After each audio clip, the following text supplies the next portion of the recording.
Who's going to lead off now, the next section? Todd, good morning. Good morning. For the record, my name's Todd Law. I'm the Director of Maintenance for the Vermont Agency of Transportation. With me today is Joshua Schultz, who's the Director of the Operations and Safety Bureau. Okay, Here good to morning. talk about the maintenance and operations budget. You're not sending morning. those trucks out today, are you? We're not going to plow roads today. Hopefully not plow. The road temperatures are still up, so hopefully we're in good shape. Good. But you Okay. know that we all very frequently have a very major snowstorm between April 1st and April 10th of 8 to 12 inches.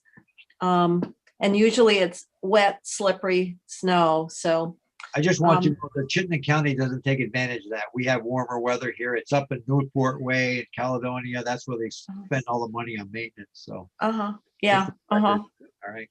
Okay. Yeah. All right. Well, it's cheaper on the maintenance than it is a big roundabout, isn't it, Senator Kitchell? Oh, oh, he's pretty sharp this morning.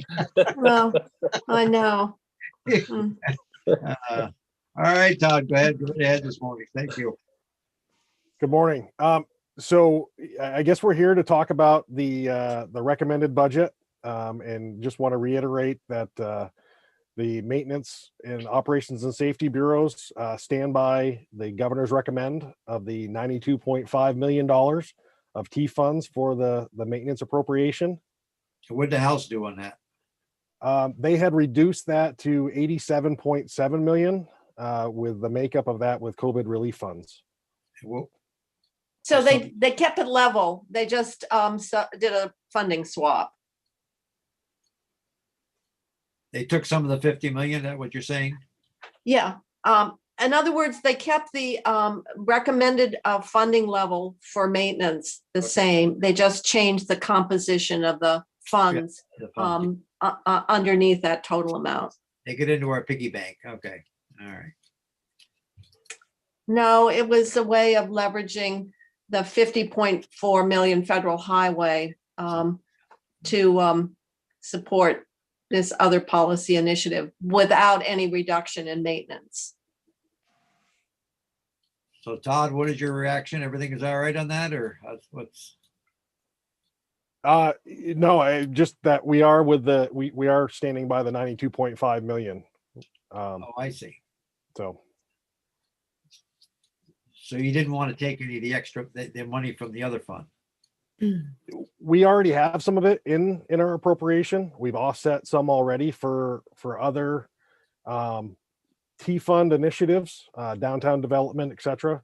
is already in there. So we've offset some of it already from the initial appropriation that we had, our initial targets, to utilize some of that, the COVID relief funds. But it isn't a loss, it's a swapping of funds. You didn't, if I understand correctly, Michelle, you got your hand up? Yeah, I'm kind of confused here. Yeah. So for FY22, Senator Kitchell's correct. It is Yeah, she's correct. not not a reduction in the maintenance appropriation. However, the FY23 maintenance appropriation would be reduced by those COVID funds that we would otherwise have used in FY23. And I think we came in with the COVID $50.4 million plan. And you might recall the maintenance investment we were looking at there next year, and this simply reduces that. Why would we reduce maintenance for next year? Why would we do that? Well, it's because the House proposal uses more of these funds from the 50.4 million that we got.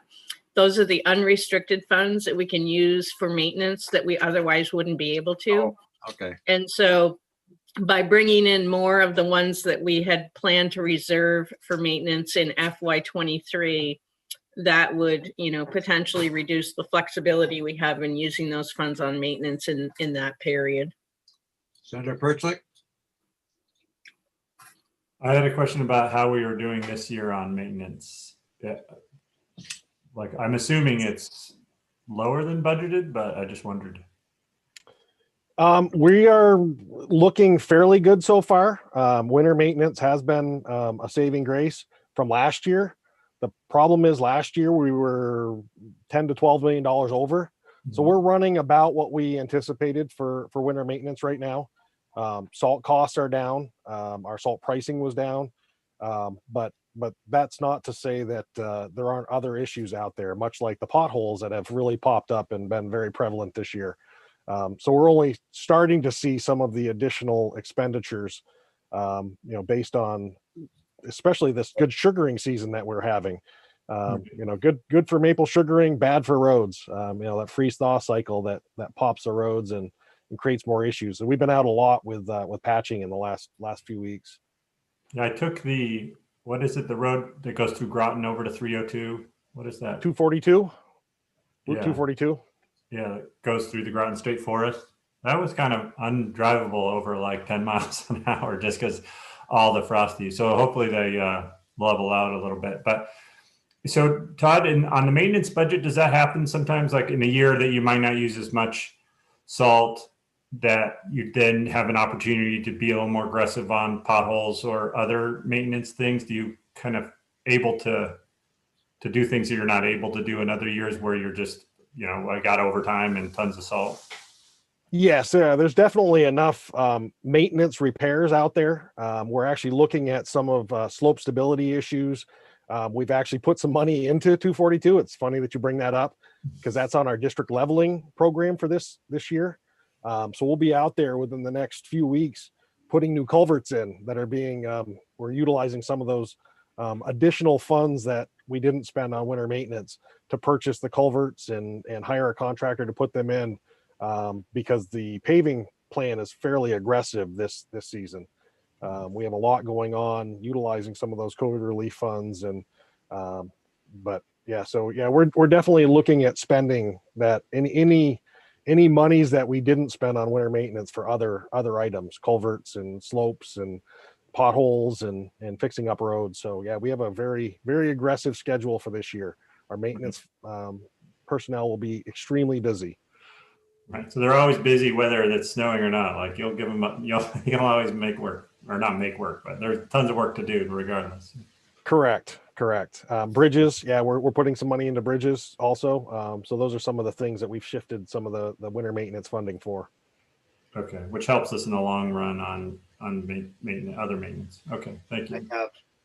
The pavers shouldn't be complaining this year. There's going to have a lot of paving. There's about 120 million. It just, I saw yesterday. So there's going to be a lot of work out there for paving. Okay. Yes, Senator Ingalls. Can we go back to the rearrangement of the budget? Is that a good thing or bad thing as far as where you folks are? Is it? It sounds like it's being level funded, but the House has just switched it up a little bit differently. Is that advantageous to AOT or not? For So- fiscal, go ahead, Michelle. Sorry. They're going to Well, stand by the governor's proposed budget. For FY22, the actions of the House will not impact us.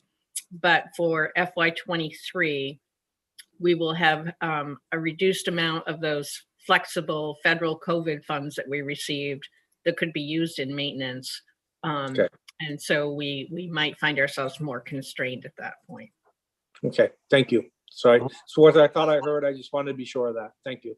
The last place I ever want to go to give money is maintenance, because it covers not just winter, it covers so much maintenance they can do. Is that they're always got a backlog of maintenance work. So although the winters might not be as severe sometimes, but there's certainly areas they can go into. It's not just plowing snow or salting. So I always want to make sure they get their maintenance well funded, because it's such a variety of issues that they can work with. It's not just snow plowing or salting or sanding. Okay. Anything else, Todd or Michelle, on this issue? Senator Maslin. Yes. Oh, I'm sorry. I can't see you. Go right ahead, Senator Chittenden. So thank you, Senator Ingalls, for bringing it back to that. I just want to get great clarity, because it seems like this is an important point. So the House is not only just proposed shifting the monies to basically spend down some of the unrestricted monies from 2023, but they're also increasing the amount of money spent on $6 million more on additional electric vehicle incentives. So in a way, we are spending monies indirectly through some creative accounting, spending the 2023 potential unrestricted maintenance monies on some new incentives. Is that a fair and accurate understanding of what the House has proposed changes wise? And if so, could you explain some concerns you have about spending those 2023 potential monies and what not having those could translate to when it comes to when we wrestle with the budget for that cycle? So good question, Senator Chittenden. Just to clarify, the number is 4.775, and that's not all on electric vehicle incentives. Some of that is for one-time increases to municipal highway investments, that sort of thing. So there's a variety of investments they've outlined. And in terms of the impact in FY23 of not having those unrestricted federal maintenance funds available to us as we had planned for the budget, it simply allows less flexibility for the agency depending on what the transportation revenues do during FY22 and what they're projected to do in FY23. You know, we have certainly had some scale back in transportation revenues as a result of COVID. You know, people are traveling less, et cetera. And so there's always uncertainty that we face all the time. And because we cannot use federal funds typically for maintenance activities, we have to use transportation funds only. Having received these COVID funds allowed us to project not only for FY22 as recommended, but for FY23, our investment plan would allow for the investment in more maintenance in that year as well. So Yeah, the very heart of the issue here is how we are divvying up the 50.4 additional federal dollars. You've come up with your plan and it would allow more to go to maintenance. The House has said they want to use $3 million for town highway aid, the $1 million more for PEV incentives, and the 600 for mileage smart. So that's really the heart of the debate is how we take this additional federal money and use it across the transportation spectrum. And so this is how we want to allocate the additional funds. So it gets into when is an increase a decrease? That's really what we're struggling with here, because there's no decrease in the base funding. It's how we want to allocate the additional 50.4 that came in December. And we already did allocate some of it in the budget adjustment. And so if we're talking about, well, we want to hold with the administration, then basically we would have to roll back the $3 million for town highway aid, the higher incentives, and the mileage smart. Another question on that? Yes, go right ahead. So the 50.4 million, is this a use it or lose it? And are you at all concerned we're going to lose it if we don't use it? Is it justifiable to do this? So we have 4 years to make the investment of those resources. We're planning a 2-year investment framework just because we know the transportation reauthorization bill is likely to occur later this year. And that is going to hopefully create another 70 million in base federal funds that we can use. I would note those funds can't be used on maintenance, but we have monies hopefully coming on the horizon. So we want to move these expeditiously. The point of these funds was for economic stimulus and, getting our economy back going again, getting our paving industry and other partners working. And so that's why we, have proposed a plan that would invest 35 million of the 50.4 during FY22 and then the balance in FY23. I don't know if that answers your question. I don't know, some of this, it kind of frightens me sometimes. This money is flowing all over the country and everybody, you know, you got to find a place to spend it. And I just, God, it makes me nervous sometimes. It's too much money at one time. But, you know, I'm sure we'll use it wisely. But I know in Jane's situation, some discussion last night at one of our caucuses that, you know, they want to spend it yesterday. And that worries me because, yeah, slow down a little bit.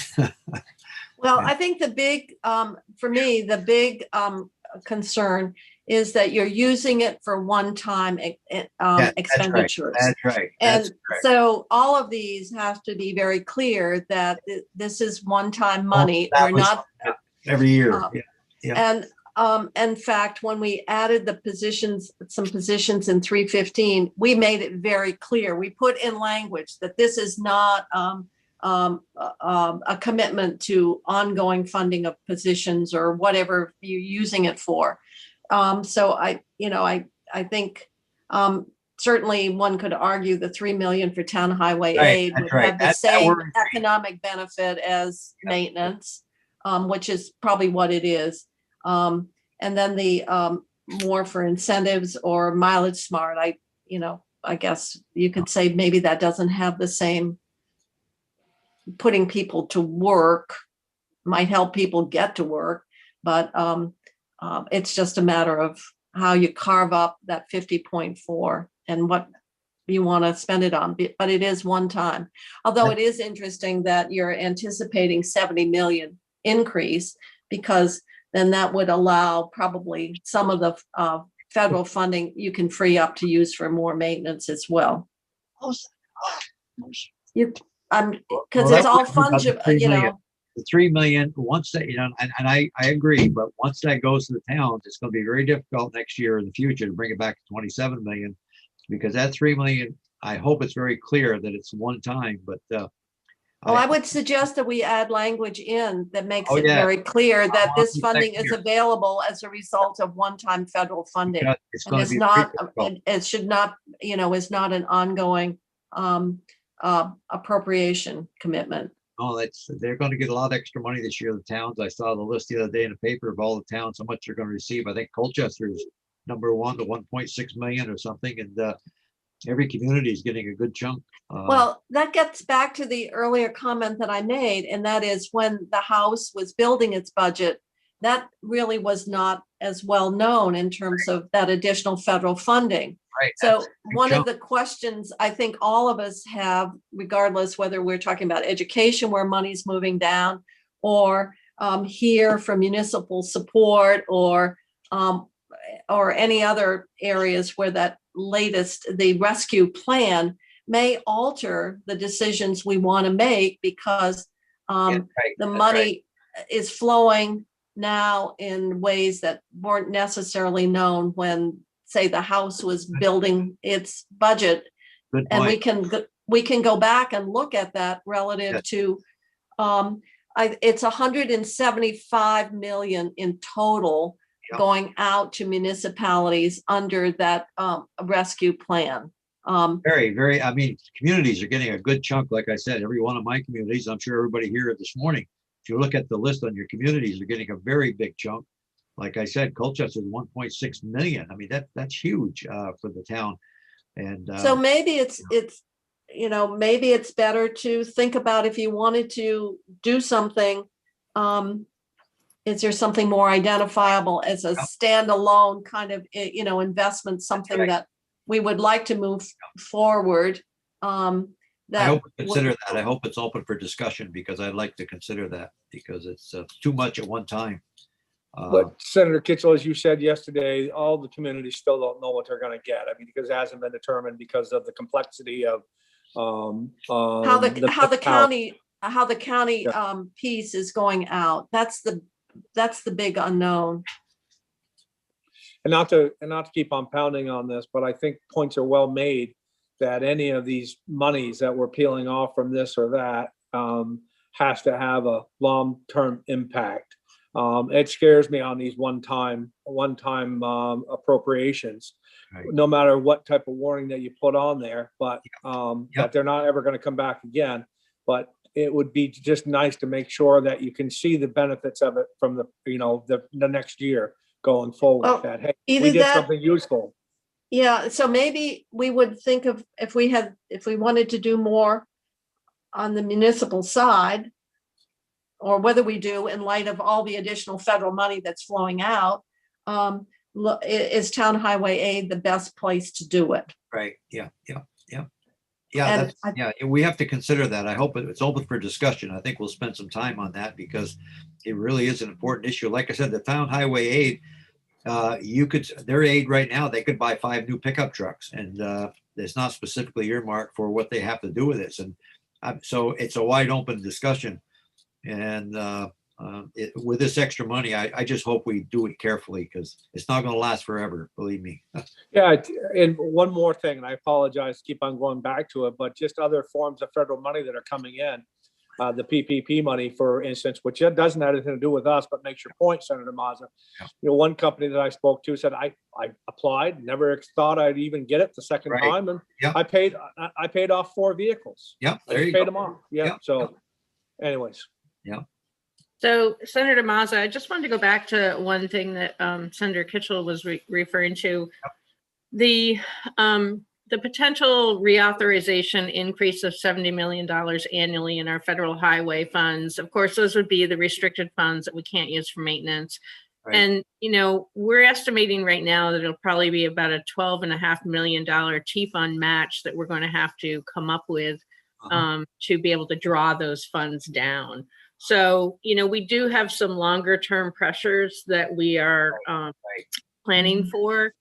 And, so in the first year of those pressures will be next year. And to speak, sort of take this back to the maintenance appropriation and the fact that our revenues have been down a bit, we're just being cautious about making sure that we're preparing for FY23 Good. with these special COVID funds that we receive that can be used for Good. maintenance. I'm glad you're thinking along those lines. I think we have to really consider it.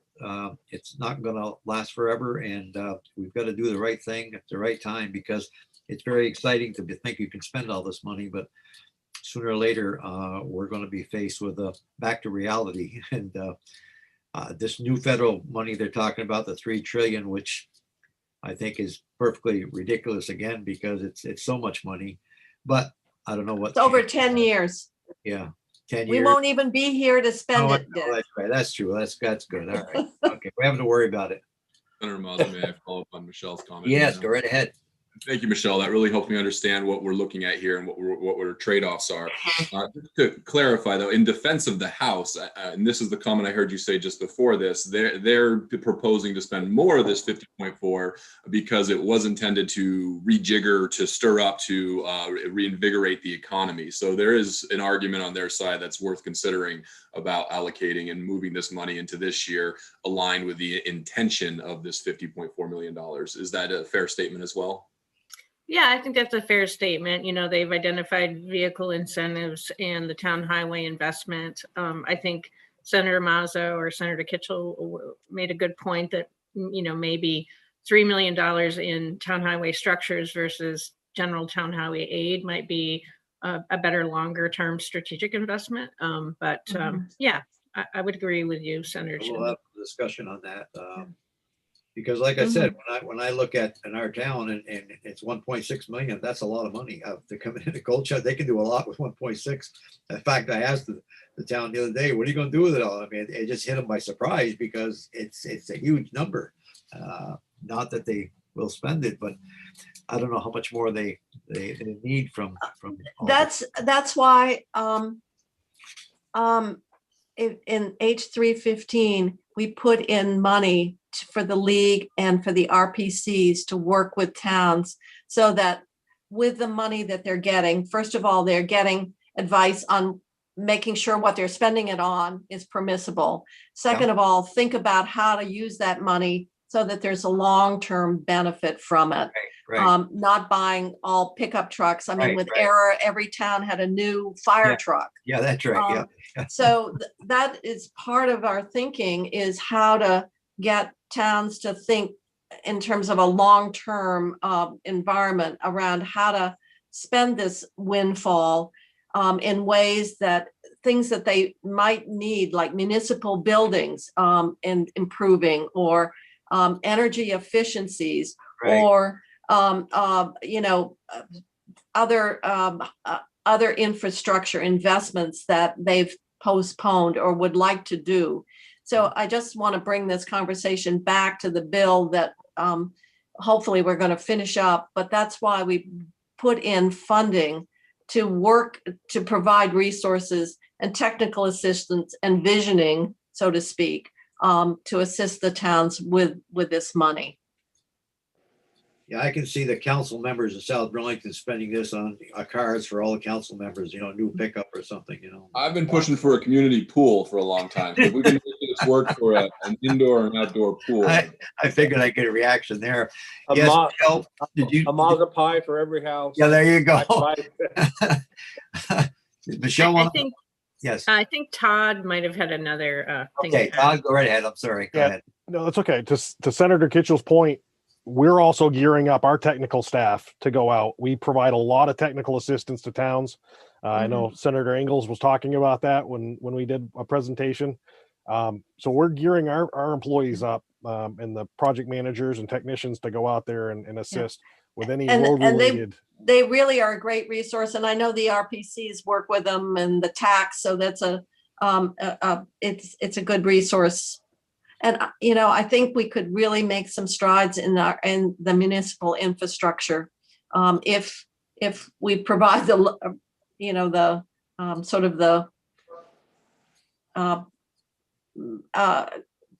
direction to spend money in that longer term way.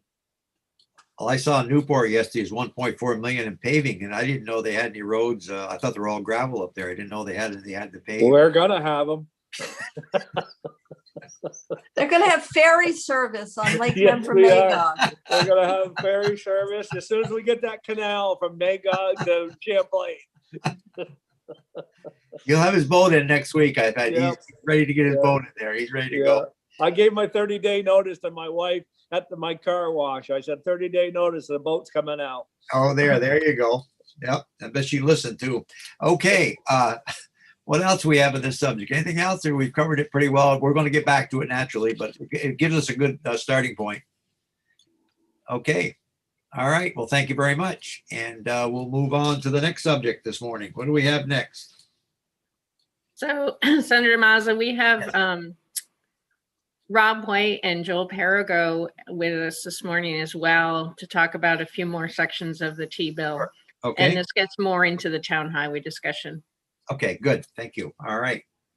Who would like to lead off on the next subject?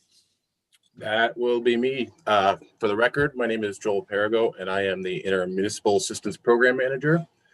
And I know that you guys were just discussing this very subject, but the first section I'm going to talk about is Section 4 of the Town Highway Aid Program. The House has proposed a one-time increase to the Town Highway Aid in the amount of $3 million. And VTrans, of course, supports the governor's recommend at $27 million. Mostly based on the fact that we understood that the municipalities would be getting a fair amount of funding, direct funding through the Federal American Rescue Plan. And then the next section is Section 5, which also relates to the town highway grant programs, the Class 2 roadway and the structures programs. This is actually some language that slightly modified language that VTrans had proposed that would allow us to make awards in state fiscal year 22 to municipalities that may have thought they were going to get a grant in state fiscal year 21, completed the work, the programs are put on hold, and they still completed their grant work. So this would allow us to retroactively apply a grant to them and reimburse them for those costs. And we understand that there's about 5 or 6 municipalities that this may apply to. Okay. Should Question? we just close that out? Committee? I don't know. Are we closing out any sections? No, Or is why this- don't we'll just get a rough today, then we'll take the bill and go through it and close out what we want. Okay. Okay, go ahead. I have a little write-up that I've done too, that I'll provide to the committee after this. Okay. Let's see, section 6 is where the House has proposed to reset the base amount of annual funding for the 2 annual grant programs, the Structures Program and the Class 2 program. They're increasing from 5.8 in Structures to 7.2 million, and the Class 2 program from 7.6 up to 8.6. VTrans does not support this approach just because it's going to put outward pressures on our budget in the next few years, limit our abilities to match federal funds for projects, as well as you were just discussing, accomplish other maintenance activities that we are not eligible for federal funds. So these projects don't qualify, is that right, for federal match? Correct. These are all state So funded. what they're doing is grants. taking the precious T-fund dollars that are gonna actually, you're gonna need more of to support if we get more federal funding, actually compounding that problem. Correct. And so, we'd prefer that the ability be left to VTrans to assess that fiscal, uncertainty. Just for example, in state fiscal year 22, we are recommending doubling these appropriations based on the pause that we put in place last year. But one could also argue with that slug of federal money going out to towns. Now is not the time to be putting even more pressure on the T-fund. Correct. Right. Long term, it's a base. It really is a base impact. Yes. Yeah. This is of course moving forward in outward years. Yeah, but well, camel's nose is in the tent. Okay. I don't know that saying. You haven't heard that one? No, I've never heard that one. Later you're sleeping with camels, but so I would love to expand upon Senator Kitchell's concern, because I'm not seeing it from my new guy perspective, what the concerns are about the long-term impacts of spending these 2023 dollars this year. But maybe that's for a later discussion when we start closing Oh, this. no, I think that's a different discussion. I think what they're saying is by raising the allocation that will go to municipalities in these 2 areas, which can't draw down federal dollars, we're allocating more T-fund dollars to these state-only activities, and therefore reducing the availability of T-fund dollars as the match to draw down the federal dollars. So theoretically, the federal dollars are there, but if you don't have the match, you can't draw them down. So we're compromising or constraining our T-fund ability to access the full federal availability of federal dollars. Senator Kitchell? Yes, is that, that is correct. And to get to Senator Chitten's point, this is not just for the next 2 fiscal years. This is out. Statutory change. This is ongoing. Yes, exactly. Senator Perchik? Yeah, go ahead. Yeah, this is just raising the minimum, which makes it like an appropriation because they would have to spend more to meet that minimum requirement. But Right. Has that ever happened where we've got to a situation where we haven't had the T funds for the match of federal money and we've left federal money on the table? That might be a question Michelle might have to. Rob might know. I mean, I believe that we've gotten through on the skin of our teeth and not left federal money on the table, but it's been Close, pretty precarious close. at times. Yeah, very, very tight. Rob? Well, do you particularly recall? since revenues, the other thing is revenues in the last 2 or 3 years have been so anemic. It's actually historical. It may not have been, it may be by the skin of our teeth, but as we were seeing the revenues, the T-fund revenues, they're not growing. It actually is a compounding factor and probably injecting something that historical experience prior to 2 or 3 years ago wouldn't reflect. Well, I have that proposal to add fees to Corvette registrations, and I think that'll help make a difference. Yeah. Uh-huh. Thanks a lot. Could I jump in? Instead of over 500,000 income, what we'll do is based on registration and the value of the vehicle, we'll have a surcharge. And I can't pay the registrations now. I don't know what I'm going to do in the future here. You know what I mean? Come on. I got a lot of them got special plates, and that's another $40 a year, isn't it? Or something. And you don't even drive them. I don't even drive them, right? I just had to pay a sales tax this week too. God. Okay. Go ahead. I think Rob was just going to add a clarifying point. Yeah, I was just, for the record, Rob White, Project Delivery Bureau Director. I was just going to basically say that we've never turned away federal funds. We've always found the state funds to match it. But I will say that has been getting tighter and tighter over the years. And just like Senator Kitchell said, even this last year, we actually was the first time we actually had to push some projects to our future budget year because we were afraid we weren't going to have the state funds. And that's probably our biggest worry right now with all these funds that are potentially going to flow into the state is we're not worried about spending the funds we can. We're worried about the funds that we're actually going to need to match. Right. So that I think is the biggest concern, at least from my perspective, in getting projects out that have specific funding sources attached to them, you know, state transportation dollars. Well, I think we have just some very recent this year when we actually we didn't pony up. We deferred the state match into a federal to the next year because we didn't have the state, which meant all we were doing is pushing that match, T-fund match into another fiscal year. So we, even within the last few months, we've had experience of difficulty coming up with that match. And I didn't realize that the federal transportation dollars allowed you to defer the match into a subsequent year, but it still has to be ponied up. And so all you're doing is deferring the problem. Correct. Even Correct. even the state runs out of cash. Just to follow up on Senator Kitchell's point and Rob's point, what she's referring to is tapered match, and that's where we can use 100% federal funds now to pay for a project, but we still have to make that match with T funds at some point.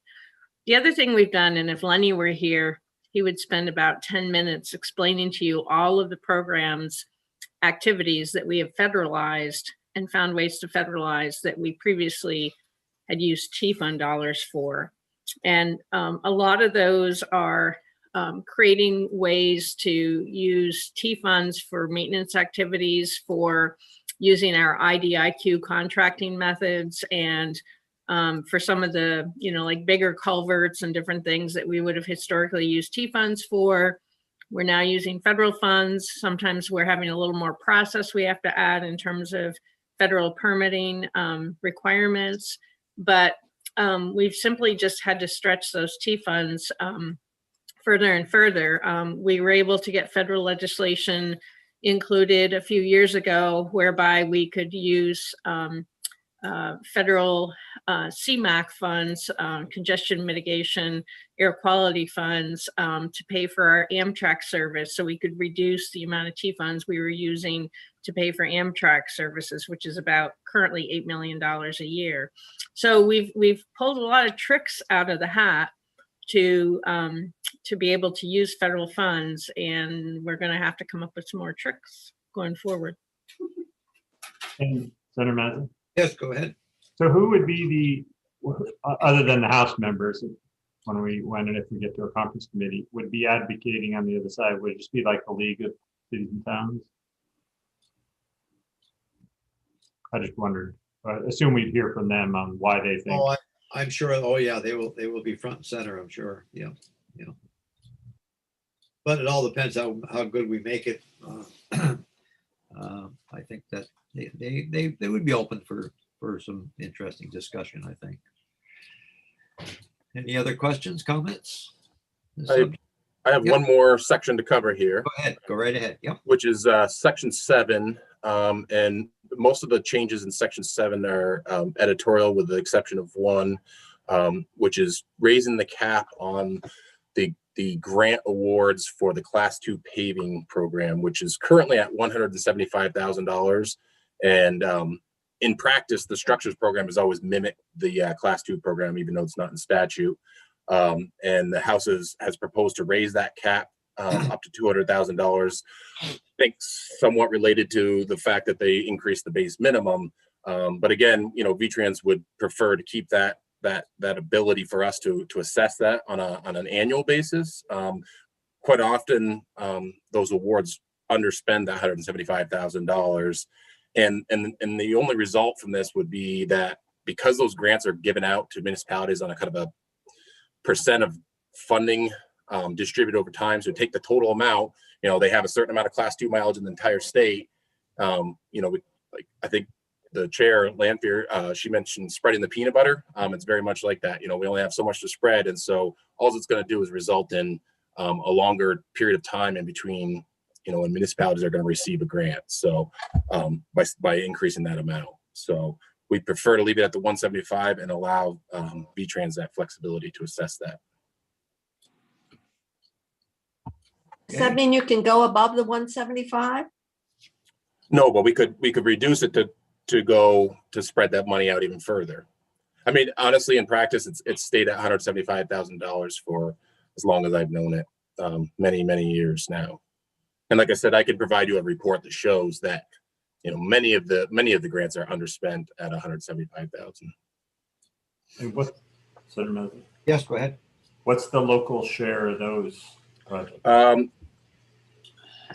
It depends on if they've adopted the codes and standards, which most municipalities have. I don't know the exact numbers on that, but Class 2 is trying to look right here.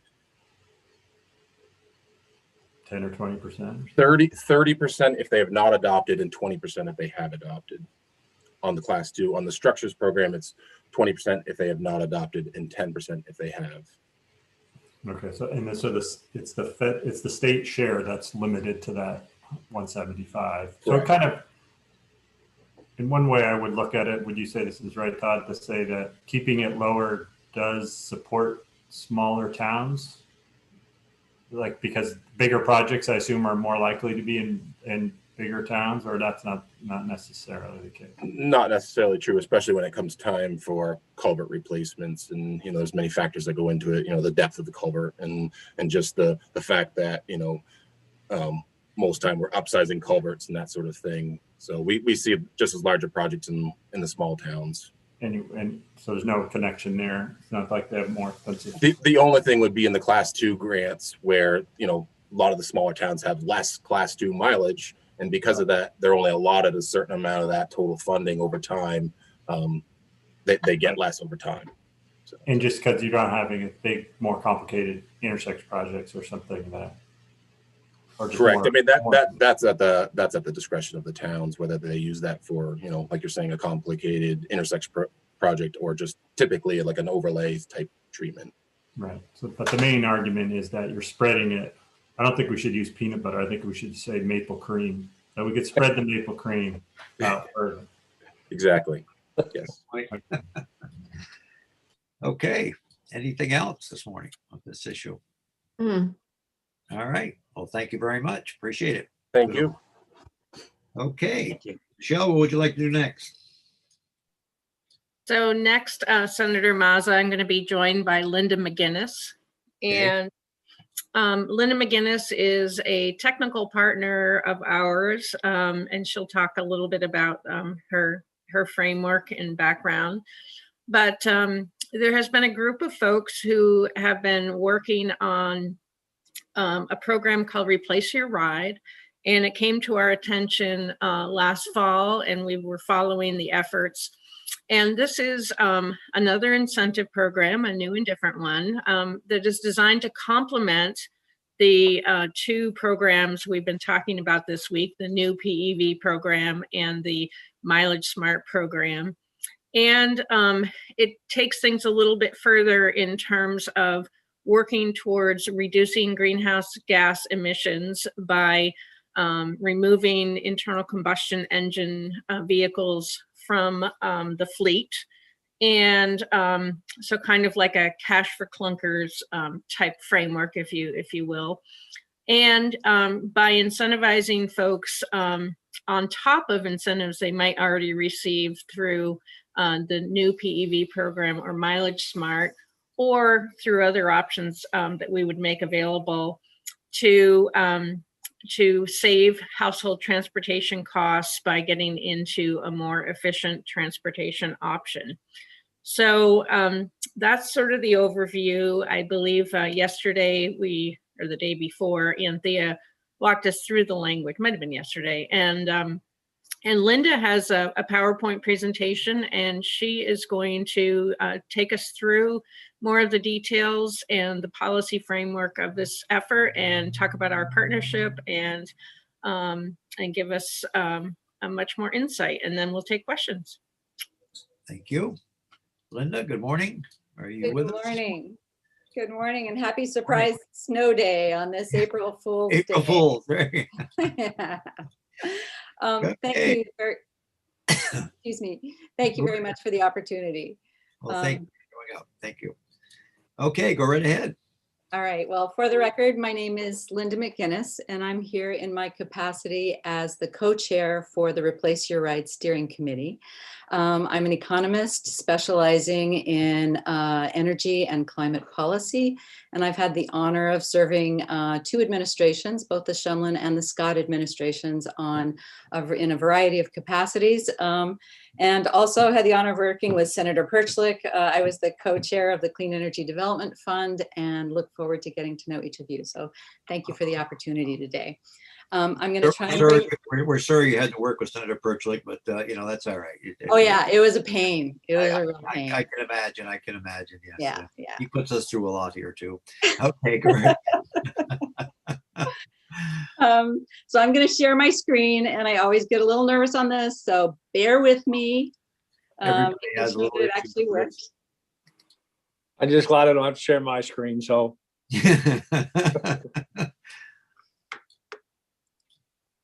All right. So are you seeing it?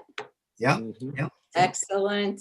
And I'm actually going to try working with a little pointer thing, I think, to see if that actually can help with pointing out certain things.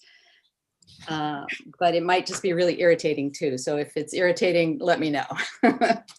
So Replace Your Ride is trying to tackle two really important challenges in Vermont right now, which you're all aware of on this committee. And the first is to tackle transportation poverty, which we know is pretty extensive in Vermont. And the second is to not just continue reducing emissions, but to accelerate emissions reduction in the transportation sector, which continues to be our greatest challenge in reducing overall greenhouse gas emissions. I wanted to start by just giving you a little bit of a background on how this got started. All of us know that transportation is the big kahuna in the room of emissions, and that transportation poverty is a really big problem. And so a group of researchers and experts wanted to look at other states to see what was working in other states to try and begin to address this issue.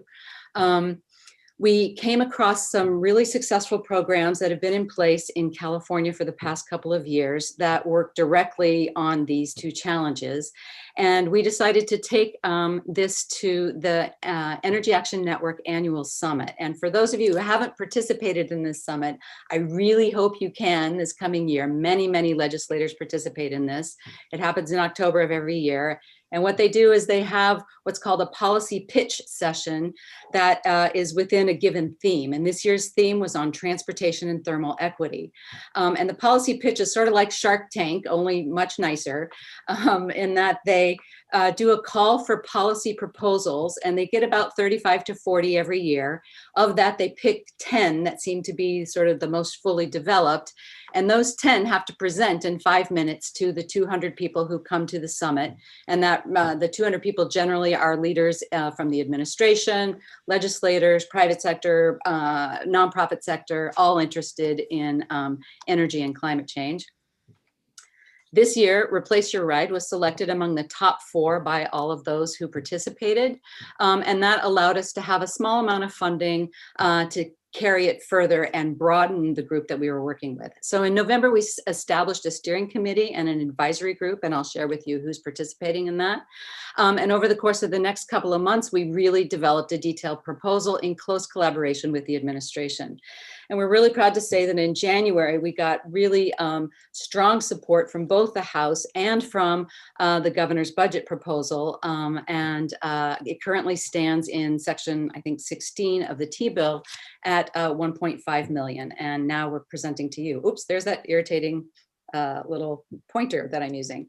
The steering committee, it meets weekly, often more than that, and it's made up of representatives, you know, Dave Roberts well, I'm sure, from Drive Electric Vermont, Marilyn Miller from the Vermont Auto Dealers Association, who's been a terrific collaborator all along, the Regulatory Assistance Project, and the UVM Transportation Research Center. But more importantly is this advisory group that you see on the right. In particular, Capstone Community Development has been a core partner from the beginning. Together, Sue Minter and I did the policy pitch at the EAN Summit, and there was a lot of really positive response to the idea. But we also have all the utilities involved, all of the efficiency utilities, public transit, bike share. You'll see all why these people all get involved, including private dealers, private sector dealers, both from new and used car dealerships. So getting to the core of what we're doing here, all of you in this room know how hard it is for low-income Vermonters if their car breaks down or they can't fill up their gas on any given week or month. And what it means is that they have to make really hard decisions that may affect their ability to pay for healthcare or even to put food on the table. So we really wanted to focus on tackling transportation poverty. Some of you may not know, this is the most recent research that we have, that the lowest income Vermonters spend 27% of their income on gas or diesel to fill up their cars. That's just to fill up their cars, okay? It's not to repair their vehicles, it's just to fill up their vehicles. And that's to get to essential jobs, schools, services that can make or break a monthly budget. More importantly is that what they're putting into their cars is not only almost twice as expensive as what you could do to fill up a tank on electricity, it's also extremely volatile. And that makes filling up your tank a much more difficult challenge from month to month when you can't predict what the prices are going to do. And that puts many of the poor households at much greater risk. The most recent study, which was in 2020 from the Union of Concerned Scientists, shows that in fact, if you see the, I can use my pointer here. If you see what it costs for an electric vehicle compared to a diesel vehicle, it's almost 1/3 of the cost of what it costs per mile traveled to drive an electric vehicle. In comparison to a gas vehicle, it's almost half of what it costs to drive a gas vehicle. And they found that for the average rural Vermont driver, you stand to save about $1,900 a year from driving an electric vehicle. So this is what we're trying to get at. It's not just the upfront capital cost, which this program would help for, it's that you can permanently shift a low-income Vermonter to a much lower cost of transportation. So the second broad goal that we were trying to look at was accelerating transportation emissions reduction. And for this, you're well aware in this room that of our total emissions in Vermont, a full 45%, by far and above the largest contributor to our greenhouse gas emissions, is from the transportation sector. But what's unusual about Vermont is that 74% of that is our on-road gas use. That means that's our private vehicles, 74%. And that's unusual for most states in the nation. In Vermont, 1/3 of our vehicles are older, or 10 years or older, so older than 2010. And those are the ones that cost low-income people the most to maintain and they have the highest amount of pollution.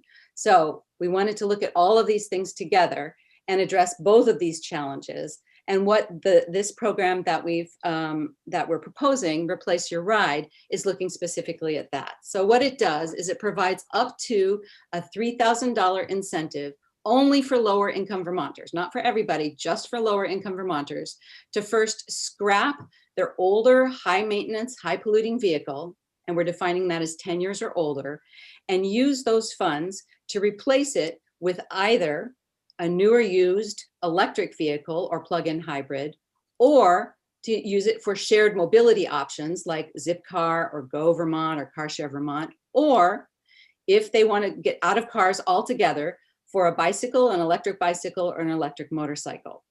Now, the key to this is that it's stacking on top of existing incentive programs. And we have worked very, very closely with Mileage Smart and the state incentive program to ensure that it basically has all the same administration. It's not adding, it's enhancing the existing programs. And also the key is that by removing these older vehicles off the road, you're actually doubling the amount of greenhouse gas emissions reduction by doing both of those simultaneously. May I ask a question? Absolutely, please. So why wouldn't it make more sense to just increase the incentives that we're giving under the pre-existing program? The goal is the same, get the clunkers off the road, help our low-income people, and rather than stacking, I'm just asking this, why wouldn't we simply increase the benefit under PV incentives, or what we're doing with Capstone? So that's my question. I realize what you're doing is expanding to other ride shares or e-bikes or cycles, which is good to some extent. I mean, in absolute extreme winter weather, there are limitations on that. So I guess my first question is why do we want to stack as opposed to just make our incentive, just do it incentives for the vehicles more? So there are two main reasons that we want to do that. The first is that we're finding across the country that with incentives alone, like our PEV incentive program, the older vehicles are not scrapped. They stay on the road. And every year those older vehicles stay on the road, they are adding more emissions and they are costly. So they're just sold. We did have some discussion about that when we were setting up these programs about getting them off the road. But I guess that never made it in as a requirement. That is not a requirement right now. They can be sold to anybody else and they generally do stay on the road. So and this is happening across the nation. So right now the federal. Okay. All right. So maybe we should have put that provision in. Well, basically this is what this would do. So this would allow for that and this one on top of it, the second key element of this is that it's targeted only to low income people. Our current PEV incentives are targeted to a broader range of people. So only about half of the current PEV incentives go to low income, whereas this is only low income because we really wanted to drive home the benefit to lower income Vermonters and to ensure that these vehicles are permanently removed from the roads of Vermont. And it's happening in other states too. They're all finding the same thing. And the feds are now looking at having a federal program at some point in the coming years that could help fund this program. Well, I guess my only point is from a policy perspective, perhaps we should have that requirement for any of the incentives to get the clunkers off the road.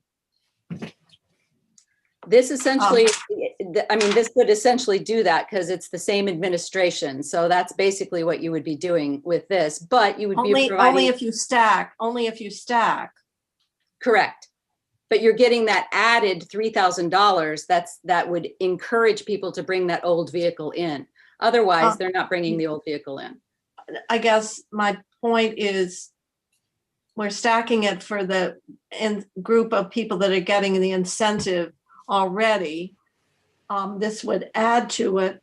But my point is, for those that don't fit into this lower income threshold, why would we, and qualify for replace your ride, why would we not have that policy, consider that policy about scrapping your vehicle for that group of incentives as well? That's really what I'm asking.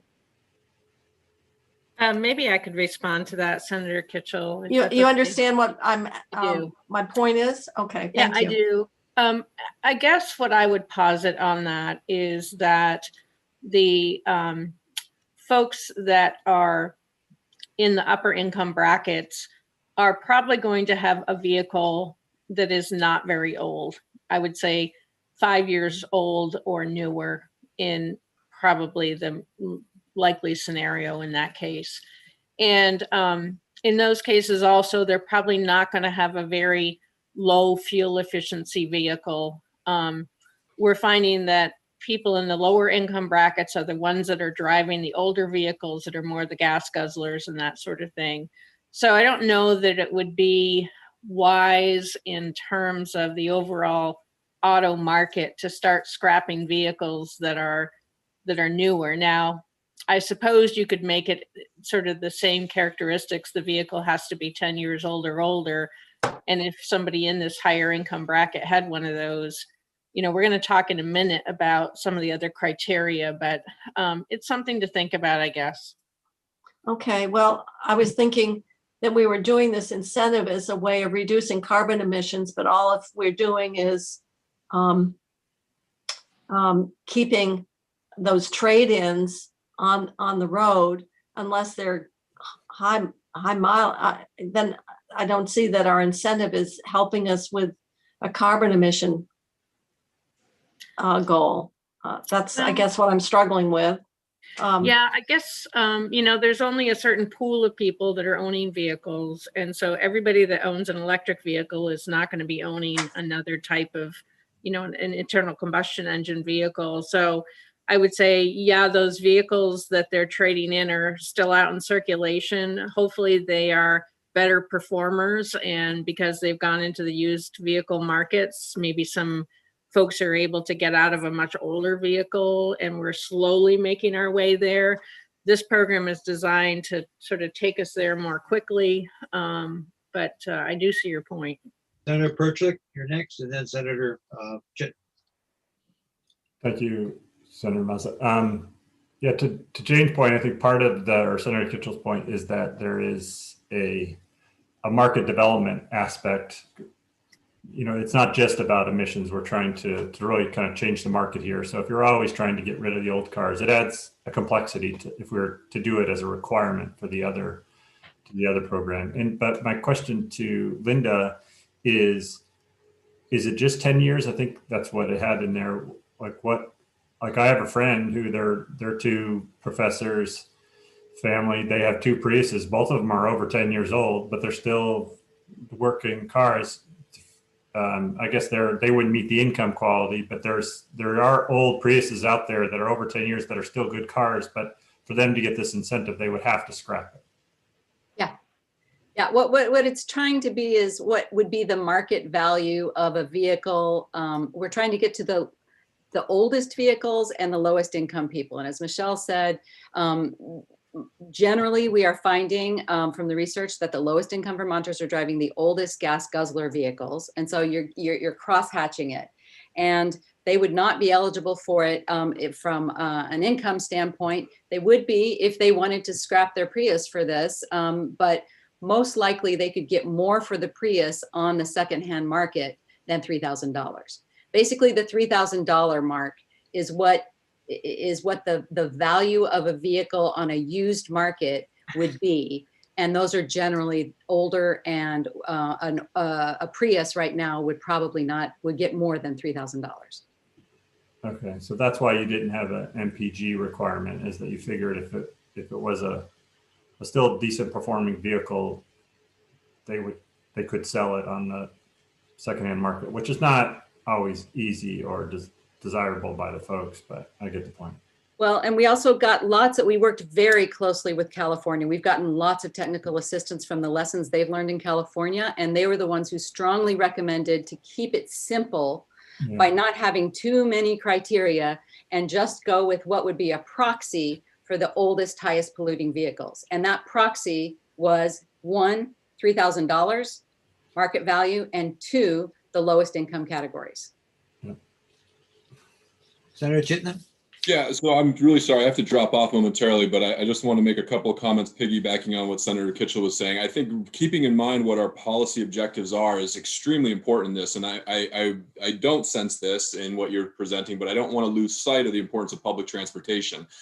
We don't want to make cars cheaper. Our policy objective is to not make cars cheaper for the most income sensitive individuals. It's really to make Vermont more affordable across the income spectrum. And that's where I don't want to lose sight of how public transportation can really achieve those goals as well. Cars are expensive. From my GMT days, I love a quote from our old general manager saying, a wealthy country is not one where poor people have cars. It's one where wealthy people take the bus. And so I'd love to expand our bus services and the quality of those things, because getting rid of a car can save the average family $10,000 to $14,000 a year in gas, maintenance, and insurance. So I love what you're doing, and I love that additional car thing. I just would love to make sure, or just echo and chime in, that public transportation is a very big part of this discussion. And I'm sorry I have to leave. I have to pick my son up. He's got a half day, and if I don't go get him right now, my wife will never forgive me. So I have to depart, and I'll be back.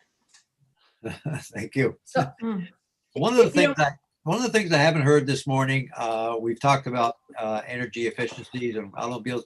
Now, one thing has been said about diesels. Are there any program for diesel, like diesel pickups or diesel in general? Because, you know, trucks are a big polluter, and I think they're doing better, but we haven't heard anything about diesel. Does that fit into any picture that we're doing, any incentives at all? Or is it the same as gas? Right.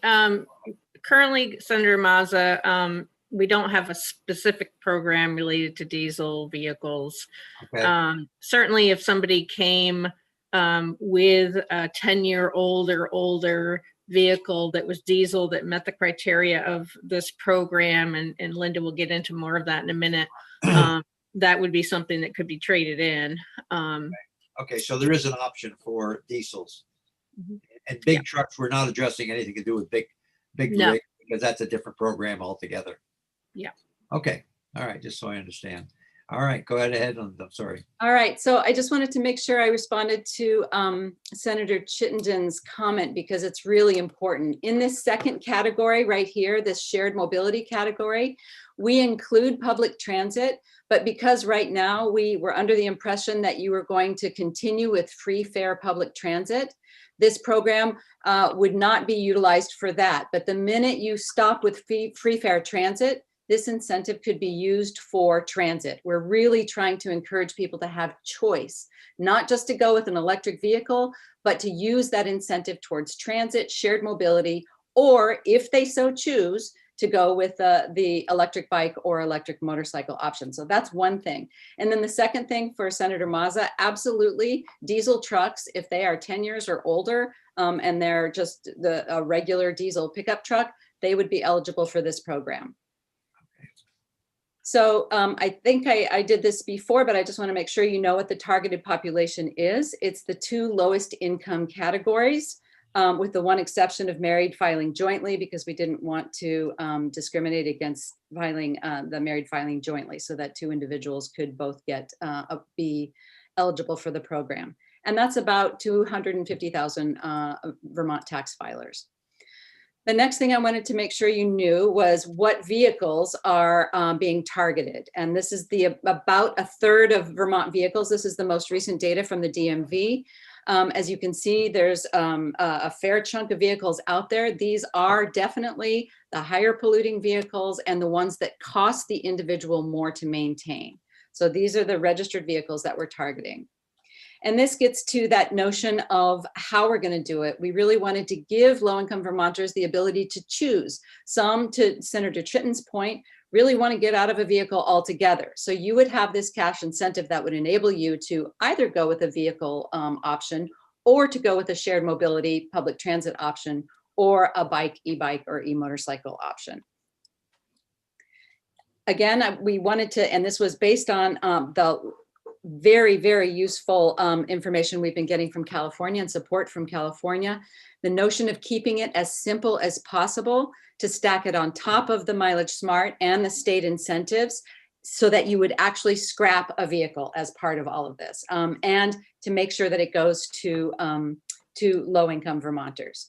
So I want to show you what this, yeah, sorry. I do have a question. Living in the Northeast Kingdom, there are limitations, obviously, on public transit. It's just, if you live on Newark Ridge, you're not going to have, even in Europe, you wouldn't have that level of public transit access. Are there different approaches, or I'm just looking at urban versus rural in terms of strategies that make sense? Because public transit might not, ride share to some extent, that's been very difficult to get off the ground in terms of commuter, even people carpooling, but sometimes you can't because of shifts. So I'm just wondering, in the California experience, are there different strategies that work more effectively depending on the region of California, which has some very rural areas and has huge metropolitan areas? So I was just wondering if there's a differentiation between strategies for rural versus urban. Yeah, on that, I think that's a really good question, and we have asked them that as well, and they've given us a lot of information about that.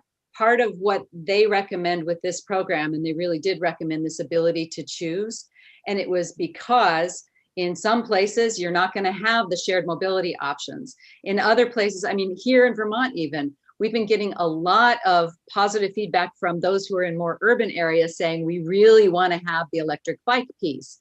Well, that definitely doesn't make sense for a lot of rural Vermonters. And so for rural Vermonters who really do need their cars, we're trying to promote that it can also be an electric vehicle. But part of why California said they felt this has been successful is that it provides choice. It's not just a one-off thing. It's not just electric vehicles. It provides choice. And so to Senator Chittenden's response, he lives in South Burlington, so it makes a whole lot of sense that transit would be part of that. If you're in the Northeast Kingdom, it probably makes sense that you would want to have the vehicle option. So that's what they've been telling us in the context of this this type of policy. Thanks. I would just add, Linda, to the other thing we're trying to do in the construct of our public transit resources, and I think Senator Kitchell may have heard some of this, is similar to the Montpelier program that we recently started on micromobility.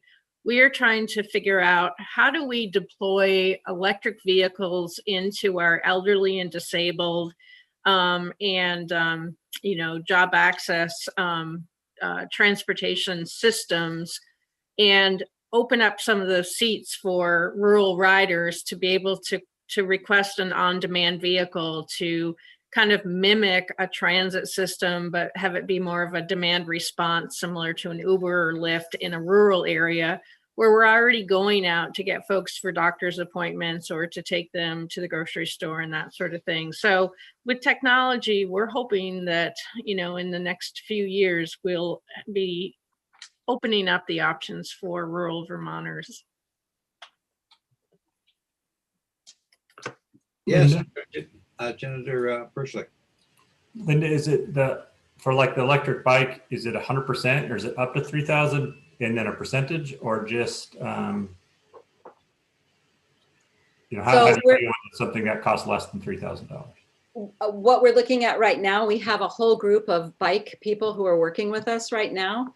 And what we have in the language of the T-bill, a slight change in the language of the T-bill, because part of the feedback they've given us is that if you're going to switch from a vehicle to a bicycle, you need to have the safety equipment, which is expensive for a low-income Vermonter. And so it's up to 3,000, and we're trying to determine what would be the absolute essential package that would need to be purchased if you're going to switch to an e-motorcycle or an e-bicycle or a bicycle, any of those. And so we have safety equipment and that's been added to the language to make sure that there's some possibility for including a package. Okay, and I mean, I think it's still a good idea, even if this was to happen, but did California talk about it all? Somebody, trading in their old car, getting the new electric bike and the equipment to do it, but then not using it to do their commute, going out and getting another car or selling the bike or something like that?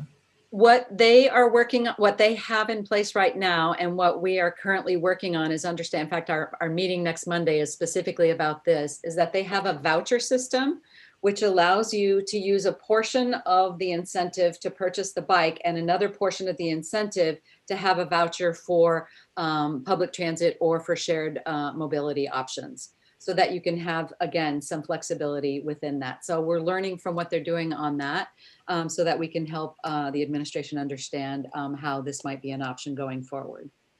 But they have not found right now that there's a huge take up on the electric bike portion. It's their biggest take up for low income particularly in rural areas, to Senator Kitchell's point. The big take up in the program has been electric vehicles. Yeah, I'm sure it will be here as well. Yeah, I can't use an electric bike in the wintertime up in Northeast Kingdom. No, definitely not. Or anywhere, yeah. So I just wanted to give you a sense of what this looks like in terms of incentives for the lowest income Vermonters. Currently, our PEV incentive program is only for new vehicles. Understand that, it's only for new vehicles. The Mileage Smart program is only for used vehicles. That's why we wanted this to work on top of both. So the stacked incentives puts real money in the pockets of low-income Vermonters, not just up front, but every single month thereafter, okay? Because of how much cheaper it is to drive an electric vehicle. But what this looks like in terms of actual vehicles, we decided to just take the most popular version of the electric vehicles and compare it to a popular Nissan Sentra. And if you look at the prices that you start out with, a Nissan Leaf starts at $31,000, the Nissan Sentra at $19,000. Currently, under the current incentive program, you end up with about the same price on both of those. What we're saying is that for low-income Vermonters, you need an additional push also to get that old vehicle off the road, but you need an additional push so that the price after Replace Your Ride is definitely lower than what you can get on the market for a Nissan Sentra. One half price.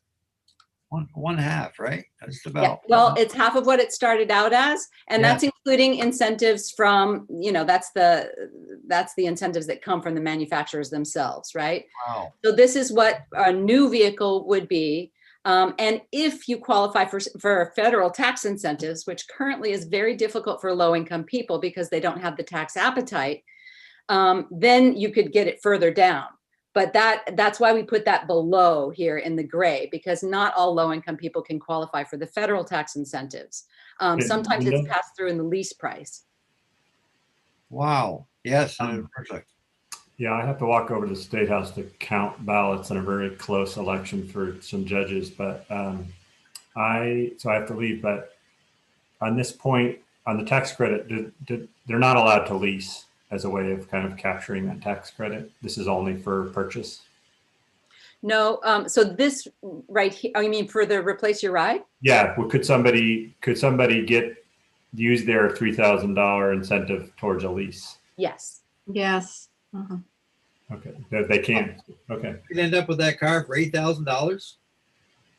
You could, if you took advantage of the federal, if you had enough tax appetite to take advantage of the federal tax incentives. Wow. And if you're really low income, though, you don't have enough tax liability to leverage it. Yeah, most people in the low income category don't have the tax liability to take advantage of that, which is why we're focusing on what we have control over to get that. And I want to go to the used, because the used is really important, because that's where most low income people get their vehicles, is on the used market. And Mileage Smart is the only thing available right now. And right now it's for a very small number of people. And you can see that what this brings it down to for the higher range Chevy Bolt, which is what I would recommend people, going with a higher range, but you can also get a low range if you're in an urban area and that's all you need. you can see the difference in price for a used vehicle is quite significant. And that's what we want people to do. We want them to get out of their high cost, high polluting, older vehicles and move to an efficient electric vehicle. And this really gets it in the price range of something that's affordable to lower income Vermonters. Plus the annual operations and maintenance savings that you get of $500 to $1,500 a year. Linda, why did you say Mileage Smart was limited to only a small number of people? Mileage Smart right now is only covering so they have they include high mile per gallon vehicles as well. So they have high mileage vehicles and electric vehicles. So people are opting for electric vehicles in that, but it's actually quite a small number. When you look at the small amount that's going to Mileage Smart to begin with, it's only a small portion of that are going for electric vehicles, right? But not, I thought you said it was eligible to a small number of people. But you're saying of those that have participated, a small number of. Right. So this would bump up the incentive for moving fully electric, which Mileage Smart has worked with us from the get-go on this, and they're fully behind this. They think this would be really helpful. Senator Ingalls, if you sell a few less houses, you can qualify for that car. You know what I mean? For 8,600. No? Yeah. I suppose I could, but I wouldn't have my boat probably. They don't make electric boats. Yeah, see, we're moving towards electric boats soon. Yeah, they do. So I also sorry, go ahead. One last question, because I gotta go, is the connection to like Mileage Smart, and this was a point earlier, which I don't know if you were listening, Linda, on administration of all these different programs and how that would happen. Do you envision this, that when Capstone's financial advisors are talking to somebody about Mileage Smart, they would just basically also talk to them about replace your ride and just say, oh, if you meet this criteria, we can get you another $3,000 and really make it a seamless process for the Vermonter that's involved? That's exactly what we've been doing, which is why we had Capstone working with us from the beginning. And we've worked with all other CAP agencies throughout Vermont. So they're all aware of this. They're all on board and excited about working on this because it does offer a much better deal for the lowest income Vermonters, particularly in rural areas. This is kind of a game changer. Okay, we're losing Senator Persick and Senator Chittenden. So unless there's anything else at this time, are you completed or you got some more sections? I got just a couple of different slides just to make sure to get a couple of points across. Okay. One is just that over the life of a vehicle, we have now calculated that it saves on average $10,000 for a vehicle owner over the life of having a gas versus electric vehicle. $10,000 is a boatload of money for a low-income Vermonter. That could be spent on education, healthcare, a whole lot of other more important things than gasoline that goes straight out of our state. And then, as you're well aware, there is a national sea change. A lot of questions have come up saying, you know, oh, are there enough models out there? Right now, we have 40 models, 20 manufacturers. GM and Volvo have said they will not have any gas vehicles by 2035. And many others are starting to get on board with that. The prices are dropping. You can get an EV now for as low as $21,000. It will continue to drop, and that way we can phase out these incentives over time. We have all-wheel drives and SUVs now available. Trucks will be on the market by the end of 2021, and battery prices have dropped 90% over the last decade. You all are aware of the new federal administration shift, the massive push for new charging stations throughout the country, restoring the EV tax credit, and possibly addressing that issue of the tax liability, and a possible federal Replace Your Ride program. And then at the state level, you're all aware that Vermont is actually doing a great job getting the charging stations out there. We're the highest per capita in the nation, and we still have more that are coming on board. And they're in California, they've now said that all new passenger vehicle sales must be zero emissions by 2035. So it's happening across the board, the manufacturers, the feds, and at the state level across the nation. There's been an enormous sea change right now. Oops, I don't know what I just did. Sorry about that. I clicked on something else.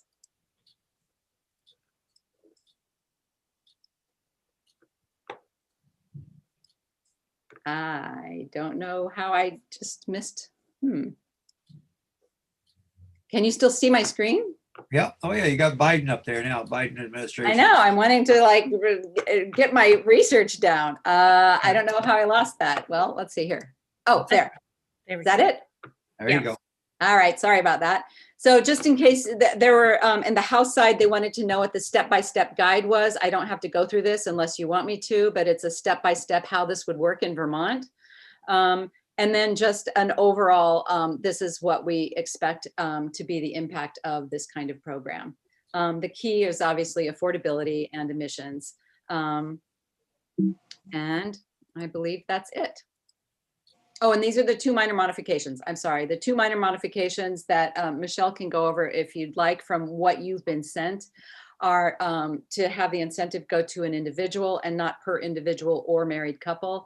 And then also to incorporate the necessary safety equipment to accompany the non-vehicle options. How do we compare with the nation, all the other states across the United States? What are they doing? Are they more aggressive programs, or the same, or equal, or how are we comparing? I think that we are behind the curve in transportation, I have to say. And Wow. this bill is a really great shift for Vermont. The T-bill this year is the most holistic approach to all of this that we've ever had in Vermont. And personally, I think you should be really proud of it. I think a lot of hard work went into it, and it's looking at it holistically, like the states that are moving ahead much faster. The states that are moving ahead much faster are California, New Jersey, Massachusetts, Connecticut. There's a number of states that are moving much faster than Vermont. And I don't know if you're aware, I'm sure you've been presented with it before, but Vermont's emissions are not only the highest from the transportation sector in the Northeast, but they're also growing. Our transportation emissions are the only ones that are growing. And we've just got to tackle it. And the best way to tackle it is to look at the vehicles that we're riding, because a full 74% comes from the vehicles that we drive. We drive a lot in Vermont. We But drive a lot. Isn't a lot of it trucks? I go back to the big trucks in this country. What's happening there with we got thousands and thousands of trailers that are burning diesel or some are natural gas and some are going electric. They are switching the production of some of the big trucks to electric, but I don't hear much about what's happening in the diesel market. It's just. And I would think that if you're getting 1 million tourists a year, that's going to add to it as well, because they're coming from other states and from all sides. But I would love to see those numbers, because I really don't trust those numbers that well. And I'm sorry to be, I'm not trying to be in any way difficult with that, but I've heard that a couple different times, and I've yet to see any data that would support that. I'll ask ANR to send the data. It comes straight from the ANR emissions people. Mm-hmm. Okay, anything else? I think that's All it. right, great. Well, thank you very much for a good overview this morning, and committee, I think we're all done until we're on a floor at 1 o'clock, I believe. And Liz, you can take us off live. Thank you, Please. Senator Mazza. Thank you.